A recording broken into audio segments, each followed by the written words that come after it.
والصلاة والسلام على سيد المرسلين وعلى آله وصحبه أجمعين أما بعد فأعوذ بالله من الشيطان الرجيم بسم الله الرحمن الرحيم إنما يريد الله ليذهب عنكم الرجس أهل البيت إنما يريد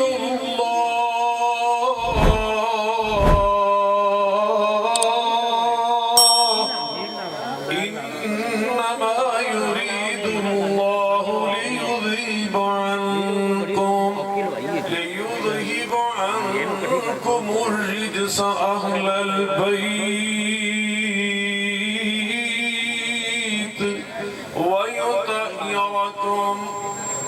ويطهركم تطهيرا.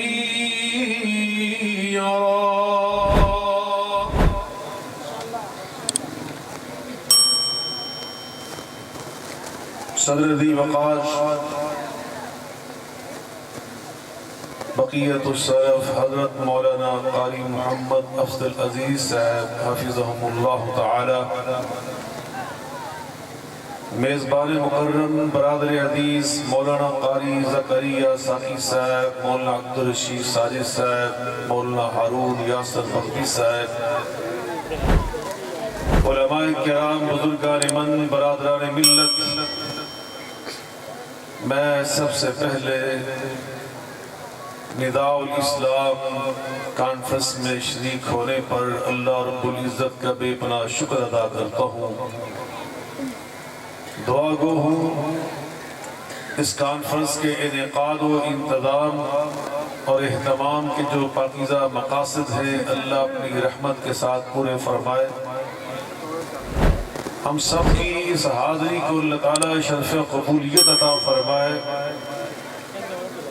ابھی میں جب سٹیج پہ حاضر ہوا تو مجھے حضرت مولانا خطیب پاکستان ہارون یاسر بختی صاحب نے مجھے میرا عنوان بتلایا کہ آپ نے اہل بیت اطہار کے فضائل و مناقب کے حوالے سے گفتگو کرنی ہے. چنانچہ ان کی اس پاکیزہ خواہش کا احترام کرتے ہوئے میں آج جو عنوان اپنے ذہن میں سوچ کر آیا تھا اسے مؤخر کر رہا ہوں، اور انشاءاللہ الرحمن اللہ کی توفیق اور مہربانی کے ساتھ اہل بیت اطہار کے مناقب اور فضائل کے عنوان پر ہی گفتگو کرنے کی سعادت حاصل کروں گا، اس دعا کے ساتھ کہ اللہ رب العالمین ہر کلمہ گو کو، ہر مسلمان کو نبی کریم علیہ السلام کے اہل بیت کے ساتھ وہ محبت کرنے کی توفیق عطا فرمائے جو اللہ رسول نے ہم سے تقاضا کیا ہوا ہے. بلا شبہ اس زمن میں خود رسول اللہ صلی اللہ علیہ وسلم نے ارشاد فرمایا ہے جو جامع ترمذی کے اندر مروی ہے کہ احب اللہ لما یغزوکم من نعمہ وحبونی لحب اللہ وحبو اہل بیتی لحبی. آپ نے 3 جملے ارشاد فرمائے. پہلا جملہ اس کا معنی یہ ہے اللہ سے محبت کرو. اللہ سے مل کے بولے، اللہ سے بلند آواز سے بولے، اللہ سے محبت کرو. کیوں محبت کرو؟ لما یغزوکم من نعمہ، اس لیے کہ جو بھی نعمتیں تمہارے پاس موجود ہیں یہ سب تمہیں اللہ نے عطا کی ہیں۔ ان نعمتوں کا تم سے تقاضا یہ ہے کہ اپنے منعم اپنے دامن کو دیکھو، تمہارے دامن میں نعمتیں ڈالنے والی ہستی کون ہے؟ وہ اللہ رب العالمین ہے۔ اس کی نعمتوں کا تم سے تقاضا یہ ہے کہ تم اللہ کی نعمتوں پر اللہ سے محبت کرو۔ اللہ اکبر۔ وَإِن تَعُدُّوا نِعْمَةَ اللَّهِ لَا تُحْصُوهَا۔ اور اللہ کی نعمتیں اس قدر زیادہ ہیں، اگر تم ان کا سر شمار ہی کرنا چاہو تو تم وہ شمار بھی نہیں کر سکتے۔ مگر جو بھی تمہیں نعمت یاد آئے، سمجھ آئے، اللہ قرآن میں فرما رہے ہیں وَإِذْ تَعَذَّنَ رَبُّكُمْ لَئِن شَكَرْتُمْ لَأَزِيدَنَّكُمْ وَلَئِن كَفَرْتُمْ إِنَّ عَذَابِي لَشَدِيدٌ۔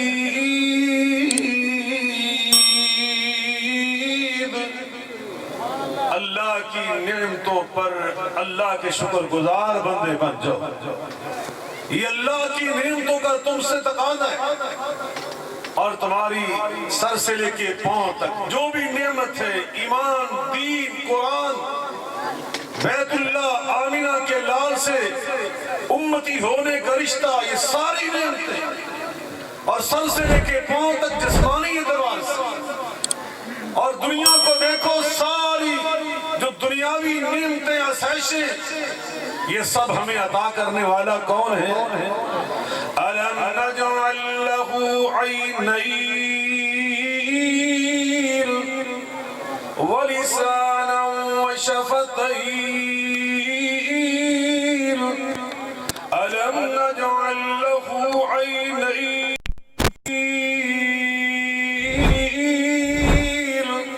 وَلِسَانًا وَشَفَتَيْنِ وَهَدَيْنَاهُ النَّجْدَيْنِ۔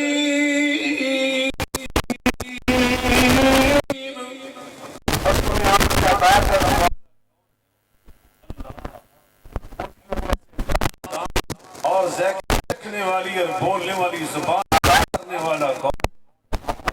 جھوٹ الفاظ بنا دینے والا کون ہے؟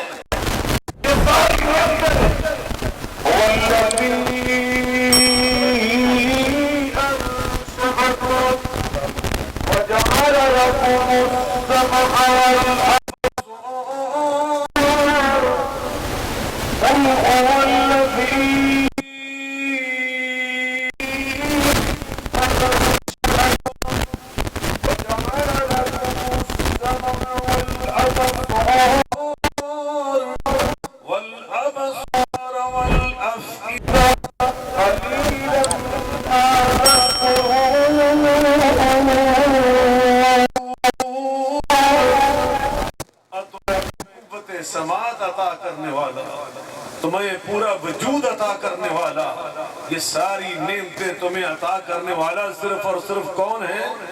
اللہ۔ اللہ کی ان ساری نعمتوں کا تم سے تقاضا یہ ہے کہ تم اس اللہ سے محبت کرو۔ نبی پاک علیہ السلام نے یہاں جو جملہ بولا، علماء بیٹھے، مولانا عبدالرحیم حامد صاحب، بڑے بڑے اکابر علماء، ان سے پوچھئے عربی گرامر کے لحاظ سے یہ امر کا صیغہ ہے، امر کا، اور ہمارے اصول شریعت کے مطابق والامر للوجوب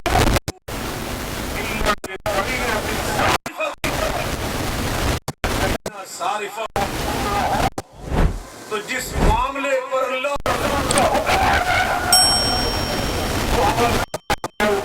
ہو جاتا ہے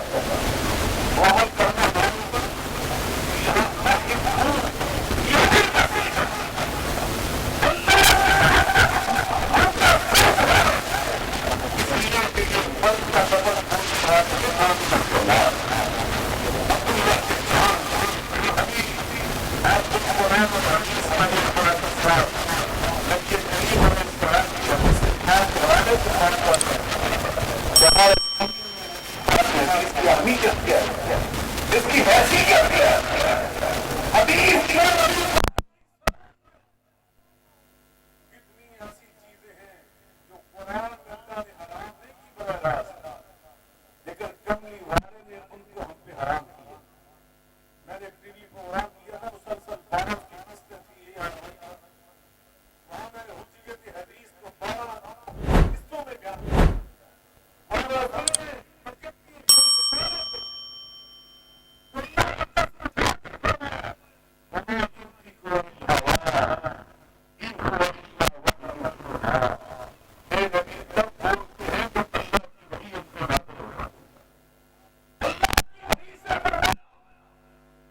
اللہ سے محبت کرنا تم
اللہ فرماتے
مجھے ان کے بارے